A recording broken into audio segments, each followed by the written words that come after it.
Hey guys, it's All in Fashion. J'espère que vous allez tous bien, moi ça va super. Nitwa Erika Carole, nkaba ndabahaye karibu mwese muri All in Fashion.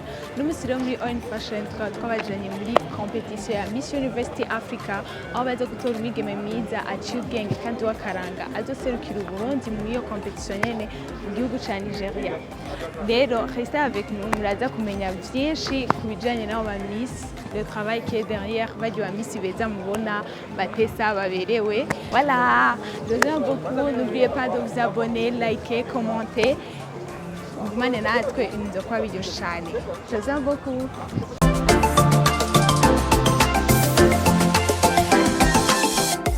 C'était le 5 août 2022. Aho Burundi twaronka amahigwe yo kwitorera Miss University Africa Burundi pour la première fois. Miss University Africa, c'est une compétition africaine lancée en 2010 par son fondateur Taylor Nazal. Nk'uko mubizi muri émission yacu tubazana ibintu vyose qui touche la beauté et le style.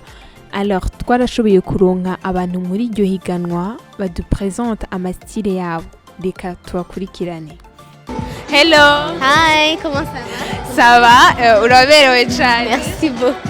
Ok, urashobora kudupresenta style yawe? Alors cette robe ni ikanzu, tout d'abord sinayiguze twarayikoresheje.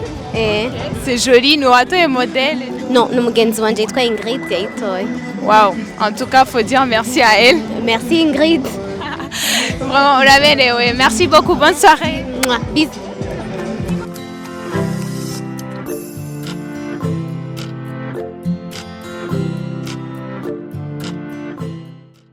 Vraiment uraberewe cyane usa neza. Ninde muntu yakwambitse yatumye utesa nk'uko? Nambaye impuzu yashonwe na Sama, the brand. Yeah. En tout cas, moi je dis merci à Sama Brand de ta part. Nanjye naramushimiye. Vraiment uraberewe cyane. Merci. Bonne soirée. Carrément merci.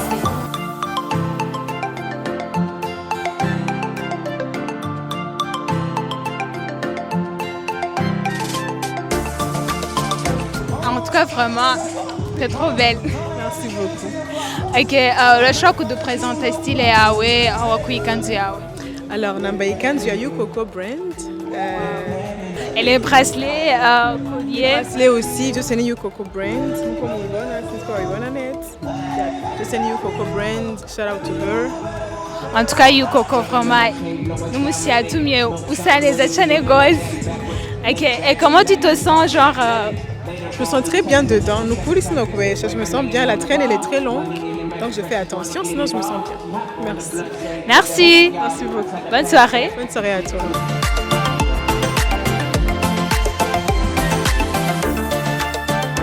T'es trop belle. On va y canonziza. Merci beaucoup. Ok, tu peux nous dire comment tu te sens dedans ou te présenter style quoi? Mon style est tout simple, un style de soirée, comme vous voyez, on va mettre neza cyane, ndanezerewe ira fitting aho kubyumva. Merci beaucoup. Merci à toi.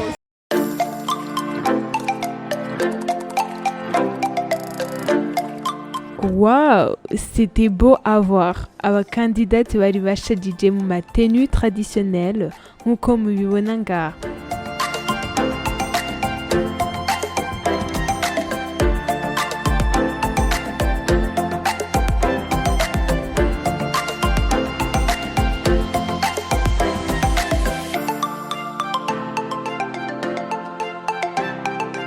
Les voilà les candidates bariko baragira défilé mu makanzu meza cyane. Vraiment c'était très joli. Icandyoheye nukuntu aba Miss bose bari bashajije kandi ari bo nyene birondereye amatenu. Donc félicitations à elle. Miss Nzirumbanje Claudie Loria akaba ariwe yaciye aronka amahigwe yo kuba Miss University Africa Burundi. Sa robe, on en parle ou pas? Ah ouais, bien sûr. Moi perso, je trouve que le rouge, c'était une bonne idée. Elle était très jolie dedans. C'était aussi une robe qui matche avec sa morphologie. Le 15 août, niho twabona ku marezo sociaux inkuru ivugwa ko la Miss yitorewe n'abarundi atemewe n'urwego rutegurwa iryo higanwa au niveau continental. Rero akaba ariho baciye batora uwamukurikira ariwe Miss Niteka Marvela. Ariko la Miss twitoreye azoguma ari notre Miss, hama Miss Marvela akaba ariwe azoduserukira muri Nigeria. Mu kurangiza nashaka kubibutsa yuko la Miss azoduserukira natwe muri domaine ya mode. Alors, je compte sur les marques burundaises de la sublimer kugira ngo aze yerekane ishusho nziza ya mode burundaise à l'échelle internationale. Orin Fashion turifurije bonne chance à Niteka Marvela et aussi tukaba turiko turamurondera kugira ngo azotuyagire vyinshi ku bijanye n'iryo higanwa.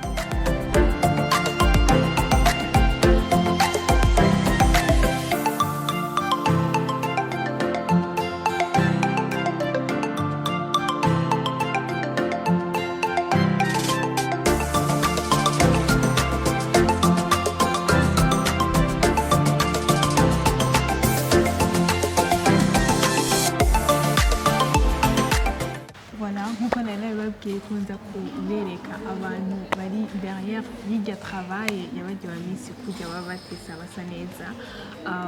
Nabazaniye umwe mu bantu yatumye aba Miss bari au top basa neza mu maso, nawe akaba ari mu maquilleuse. Reka ndamureke gato abanze yipresente. Merci. Nitwa Linka Nahimana.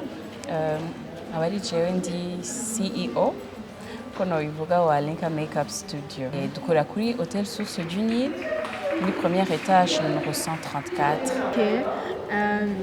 Alors, ndashaka kumenya ni gute mubikora kugira ngo bajya bigeme bose babe basa neza, bafise amata atandukanye, amapo atandukanye, ubwo bose bakaguma ari beza. En plus de ça, je qui nakunze c'est que bagumanye beauté yabo, genre ni mwabasize ibintu bibahindura. Turabona neza ko basa neza, bagumanye nyene irya beauté naturelle yabo mugabo. Voilà, alors comment mubigira ivyo bintu? Ni gute umenya ati uyu ndamugirira uku, uyu ndamugirira uku? Premièrement, ni akazi kacu n'akazi tuguma twiga buri munsi. Donc turonse une occasion yo kwiga, igituma niko ndavuga niko dukora turi benshi. Ego nije peut-être I'm the founder and the CEO, ariko ndafise abandi ba assistants batatu nkoresha. Donc we are a team now. Nous sommes une équipe de 4 filles. Quand tu disais non, Miss Limbe zoa turi benshi. Donc turiga. Chaque semaine turafise des séances de kwiga. Tukiga ma technique mashasha, tukiga gukora sur différents types de peau. Différents styles. Nigiki mwavuga kuri iyi evenement hamwe no ku bandi bantu bose bakunda kubona abantu basa neza, bakunda maquillage, ni nyakaye kajambo wabwira? Premièrement, nashaka gushimira abantu bavyorganije parce que ça demande beaucoup de courage d'organiser un événement pareil ikiri nshasha namwe bwayikore mu Burundi. Muri no Miss parce que c'est pas évident. En plus de ça, il y a n'abantu bari très jeunes, de jeunes filles, bari déterminées, bari disciplinées. So nashaka déjà kuba applaudir ça parce que hari bamwe babona ko ari ibintu bitoya mbwe ibintu bikaze cyane gose. That's why navuze I have to be part of it. Kubera ko ni ibintu, this is a big thing. Yeah. Okay, turashimiye cyane kubona mwadaha akanya ko kuvugana nawe. Merci beaucoup. Merci kubona mushigikira ibintu nk'ibi, biraryoshe kubona yuko umuntu ashigikira ibintu nk'ibi. Je vous remercie beaucoup. Murakoze nawe.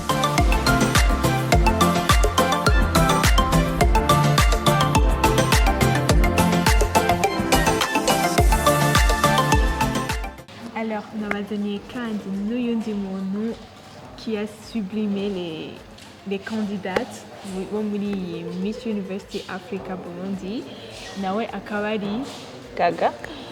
murashobora kutwidondora birengeye ivyo genre byo mukora muri ego nitwa Gaela hama ico nkora ndasokoza imishatsi naturelle tukayikora neza tukagira amatraitement tukayisokoza mais aussi n'ama dreadlocks kandi turagira na maquillage ego hari abakandidate bafise imishatsi naturelle ego amalisi nabo nyene non twe twashokoje gusa abafise imishatsi naturelle ego non ça m'adresse déjà ni naturel ok ihiganwa rya Miss University Africa na sponsorije murifata gute mwebwe en tant qu'une femme twifata nka opportunité ku bakobwa kumenyekanisha igihugu kubera ko hari abantu benshi batazi Uburundi batazi abava muri ico gihugu bameze gute bashoboye iki bazi iki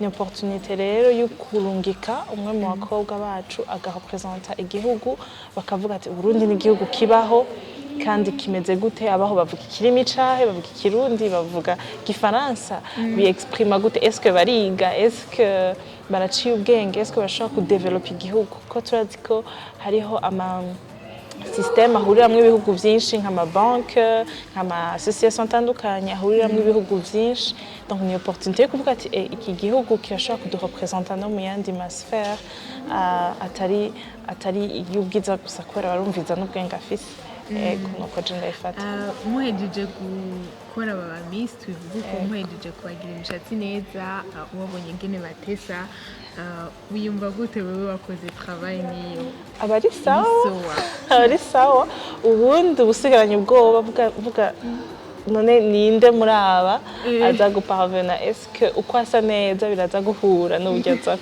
ku-exprima ego Ok, merci beaucoup ndabashimiye ko namwadaye aka kanya ko kuvugana namwe. Murakoze cyane. Merci.